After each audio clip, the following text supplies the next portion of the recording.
ಸೇಡಂ ತಾಲೂಕಿನಲ್ಲಿ ನಾನು ಕೂಡ ಇದ್ದೆ. ರಾಷ್ಟ್ರೀಯ ಬಸವ ಪ್ರಶಸ್ತಿ ಪುರಸ್ಕೃತಳು ಅಂತ ಹೇಳ್ಬಿಟ್ಟು ನನಗೂ ಕೂಡ ಆ ಒಂದು ಸನ್ಮಾನ ಲಭಿಸಿದೆ.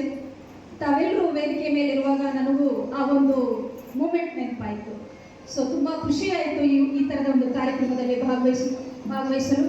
ಮೊಟ್ಟ ಮೊದಲನೇದಾಗಿ ವಿಶ್ವ ಜಲ ದಿನ ಈ ದಿನ. ಮೊದಲನೇದಾಗಿ 1993ರಲ್ಲಿ ಈ ಒಂದು ವಿಶ್ವ ಜಲ ದಿನವನ್ನು ಆಚರಣೆ ಮಾಡೋಕ್ಕೆ ಪ್ರಾರಂಭ ಮಾಡಿದ್ರು. ಯಾಕೆ ವಿಶಿಷ್ಟವಾಗಿ ವಿಶ್ವ ಜಲ ದಿನ ಅಂತ ಆಚರಣೆ ಮಾಡ್ತಾರೆ ಅಂದರೆ, ತಮ್ಮೆಲ್ಲರಿಗೂ ಗೊತ್ತಿರ್ಬೋದು, ಕೆಲವು ಕಡೆ ನೀರಿನ ಅಭಾವ ಇದೆ, ಕೆಲವು ಕಡೆ ನೀರು ಧಾರಾಕಾರವಾಗಿ ಹರಿತಾ ಇರುತ್ತೆ. ವಿಶಿಷ್ಟವಾಗಿ ಈ ಒಂದು ಕಾರ್ಯಕ್ರಮ ಆಯೋಜನೆ ಮಾಡಿ ಯಾಕೆ ಅದರ ಮಹತ್ವದ ಬಗ್ಗೆ ಹೇಳ್ತಾರೆ ಅಂತಂದರೆ, ನೀರಿನ ನೀವು ಮಿತವಾಗಿ ಬಳಸಬೇಕು.